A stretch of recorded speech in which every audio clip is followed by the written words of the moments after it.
I'd like to say former Premier League manager, over 100 wins, over 300 games. Alan Curbishley joins us now. Curbs, pre-season is out the way. Tell us what it's like as a manager going into a pre-season. Well, I think your obligation is to get everybody fit. Although you've got that starting 11 in your mind, you've got to get all the squad fit. So you have to juggle up the pre-season, make sure everyone's had enough game time. But as you're doing that, you're trying to bring players in. You're taking injuries, So it's a relaxing time because the real stuff hasn't started. But really, it's full on, if you know what I mean. You haven't got the pressure of trying to win games. If you lose, then it's only a pre-season friendly. But what you're trying to do as well is embed what you want in your team for the start of the season. Try and get the message across as much as you can. And as I say, I think that it all leads to that first game. Hopefully you've got all the players fit, because that first game, as we know, you end up playing in, it's always really, really hot. And that's why you get some strange results in that first game of the season.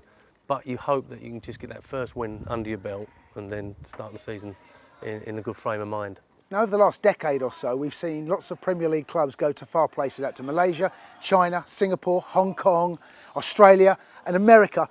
Louis van Gaal come out and did say that he wasn't too impressed the fact that straight after a World Cup, he had so many air miles that he had to cover. How much of a fact did you think that could be this season? Well, in all fairness, I was a bit put aback by the amount of teams that did travel abroad. I think there was only a couple of teams that didn't go far afield, and I think he's right. But that's the demands of the Premier League. I think the Premier League at the moment goes to 120 countries. So this weekend, 120 countries are going to take the Premier League, and they actually want to see their team, their players, in the flesh. And that's why they have to go abroad, and especially America now, because it's really took off. So you saw all the top teams go to America. Asia is a massive market, so you've seen teams go out there as well. But I do think that they really have to look at it seriously, because I think one or two clubs have travelled a bit too far and asked their players, especially after World Cup duty, to be involved so quickly. And it was a real juggling act, especially for teams that had players that went all the way to the final. I noticed that Arsene Wenger saying none of his German players are going to start the season. Or some clubs in the Premier League, not that lucky, they can't do that, and some of the players that have been playing in the World Cup will have to start. There's no two ways about it this weekend. So it is a juggling act, but I do think that one or two of the managers will have a look at what happened this summer and perhaps try and have it a little bit shorter next pre-season, because it does take its toll. So it's about the transfer window. Every single manager, I believe, there's a huge sigh of relief when it eventually closes. Some feel as though they want it extended because they haven't done enough business. What was it like when that transfer window was coming to an end? Was it panic? Depends what side of the desk you're on. Okay. Are you trying Give us both. Well, if you're trying to sign a player, then obviously you don't want it to end, and you're making phone calls, and you just want someone to say yes. You want that other manager or that other chief executive to go, yes, we will sell him. And then it's just a money problem after that, money problem, medical, etc. But once that yes has come across, then that's music if you're trying to sign a player. If you don't want to sell any players, then you don't really want to pick that phone up. And years ago, you didn't pick the phone up. But now there's mobile phones, there's chief executives, there's agents.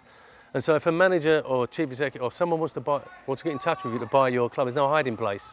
And that is the most difficult thing. So you don't want that phone call. You don't want that phone call, and especially on the last day of the window. You just don't want that call if you don't want to sell anyone.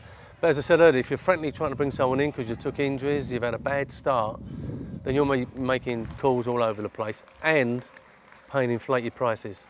That's the one thing you've got to remember, that when it comes to them last couple of days, you've really got to throw money at it to get the deal done. Listen, managers go into every season buoyed with hope of what could be, but none of them always make it, or some of them don't always make it. What's it like going into those seasons when the press inevitably start talking about a manager's job, maybe results haven't gone so well? I'm sure we'll see the first sacking inside the first maybe 2 or 3 months. Maybe even sooner than that. I mean, we've seen a manager go after the first game in the Championship.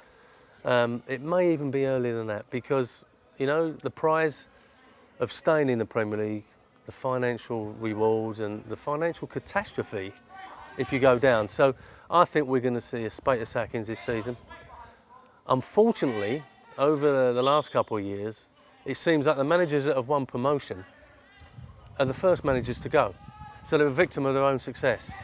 Ian Holloway, Malky Mackay. you know, take their teams up, and then start struggling. The chairman sees that perhaps that big payday is going to drift away. What's the easiest route? Sack the manager, get a new one in, because we can't change the team. You know, so I do fear. I think Harry Redknapp's quite safe, but you know, watch this space for Sean Dyche, who's done a fantastic job at Burnley, and Pearson at Leicester. You know, they've got their teams promoted, but they're the ones under pressure because they're invariably going to be down that bottom end. But I think you're going to find managerial casualties are going to come very early this season. Which ones do you think are going to be under the most pressure outside of the teams that have been promoted? I mean, Alan Pardew's name always seems to get... Yeah, but, you know, I think finishing 7th and 8th or whatever in the Premier League is a fantastic result now. We've already spoke about the top 4, top 5, top 6. If you can get anywhere around that, then you've had a fantastic season. I think the managers that are under pressure now, for me, Sam Allardyce at West Ham. I hate to say that as well, because I think he's done a great job, but fan reaction and etc. and injuries to his big players. I think Alan Irvine at West Brom, because I don't think they've been too shy about sacking managers, especially if they feel it's not going right and doing it very quickly. And I think Paul Lambert, Aston Villa, I just don't think he can afford to find himself in the bottom 4 or 5 early on, because I think the Villa fans have seen their team struggle at Villa Park week in, week out, not get the results there. And when you're not winning at home, that gives you enormous pressure. So I think apart from the couple of newly promoted sides, I think they're the 3 teams, West Ham, West Brom and Aston Villa for me, where their managers are going to come under pressure.